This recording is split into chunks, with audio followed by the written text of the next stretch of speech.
Well, as a result of the recent sunshine that we've had and kind of calmed down in the storm systems, it's now getting decently safe, moderately safe, as long as you're educated and well prepared to get out in the backcountry.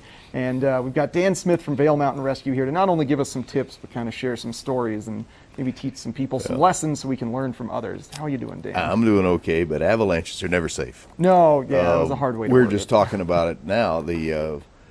The snow is settling, but these cornices that have built up from the west winds are hanging up there.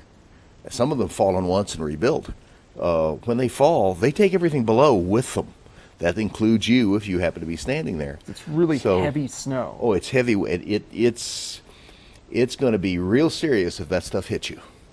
You look at it and you see the people on snow machines high pointing up to just under the cornice.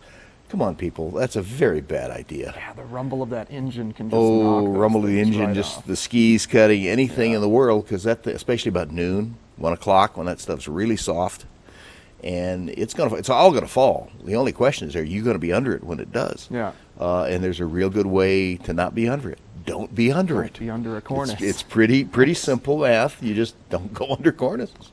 And if you're a skier and you're down below and you're still in a place where people are high pointing, don't do that. Very bad idea. Had a good week last week, only 2 missions.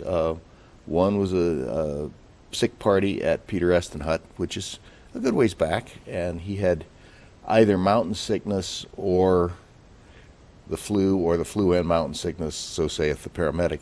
And we took him back out on a snow machine. There was no way he was going to ski. Yeah. He could barely stand up. And then Vail Ski Patrol had one. It was our mission, but they skied it for us up in West Vail Trees.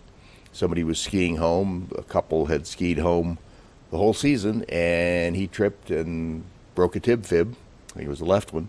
You're not getting out. I mean, you're there. You had enough battery to get a good position on him. Ski Patrol put 4 guys together, skied down, picked him up, brought him on down to Donovan, into the ambi, gone. Our role in that is pretty minor. We kind of help with finding him with the navigational stuff we do.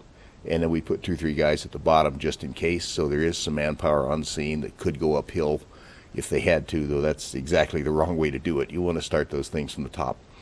But you've skied that area, yeah. and that's it. It's a common route people take, but it has its difficulties, and as the snow melts, you're going to find that it's nothing. It looks like jackstraws down there.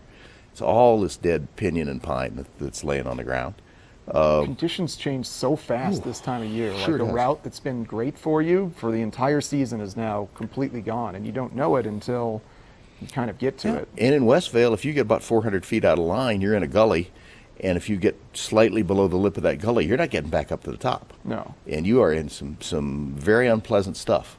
We found a guy there last year, I think, who managed to bury himself up to his chin, which I thought was pretty good. In a bad snow year, he had managed to find that hole, which had snow in it, and he was within sight of his house.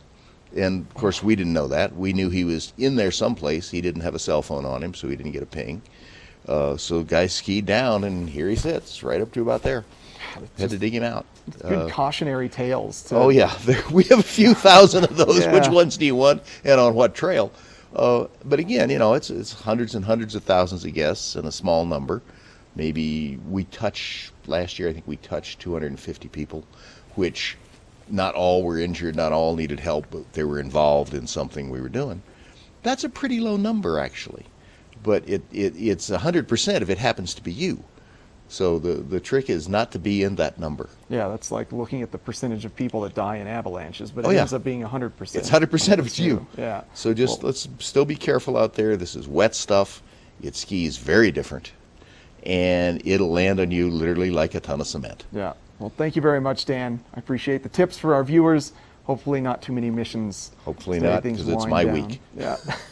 All right. Well, stick around. We've got more TV8 Good Morning Vail coming right up.